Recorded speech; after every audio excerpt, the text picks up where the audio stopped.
Welcome to this week's OK at Work with myself, Sarah Sawyer, and my colleague, Russell Berger, both attorneys at Offit Kurman.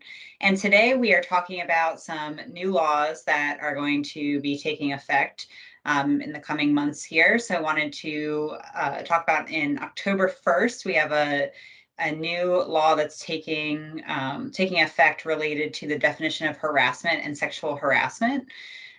This will be expanding the definition at the state level. So we've got federal laws governing these things and also state laws as well.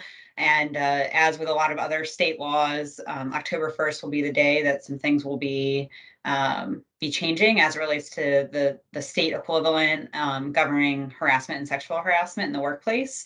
So what are we seeing with this new law, Russell? Yeah, so generally speaking, one of the requirements is that harassment is severe and pervasive.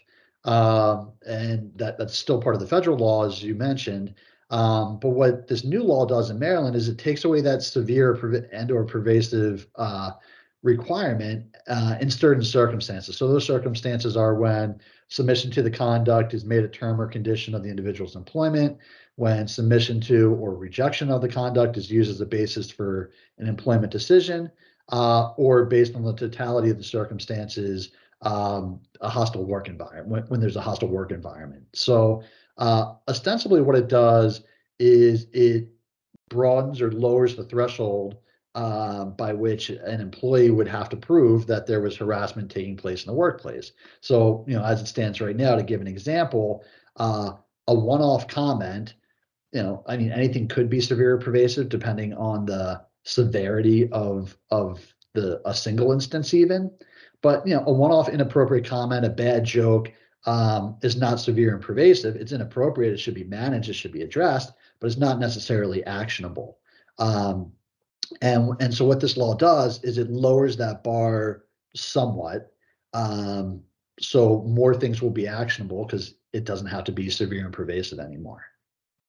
Yeah, and I get a lot of questions around the state versus federal and how these things can be different. And this is a law that, kind of the thing to keep in mind here is that it's more favorable to employees, not less, which is part of the reason that sometimes state laws and federal laws will different. As long as employees are getting more benefits, not less, than what's protected under the federal law, it'll be valid. So this is just something that employers will need to be making policy changes around. If you're in Maryland, you've got Maryland employees.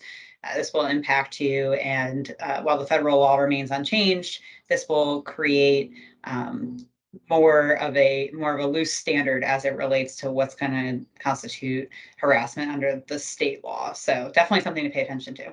Right. And to some extent, this isn't totally out of the blue here in Maryland. Montgomery County has already made this shift. If you're a multi-state employer, particularly on the East Coast, New York doesn't have the severe and pervasive requirement.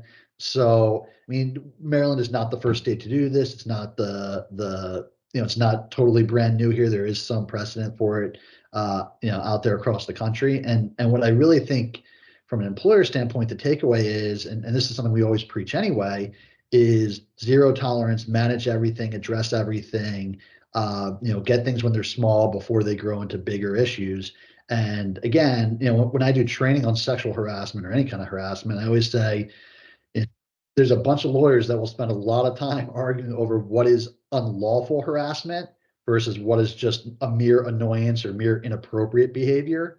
But from a management standpoint, don't waste your time trying to figure out exactly where that line is with respect to the law. Just manage. None of it's good. So manage it all, address it all, and address it as early as you can. Yeah, great advice, and definitely something to keep in mind moving forward. Thanks, Russell. Talk to you next time. Thanks, Sarah.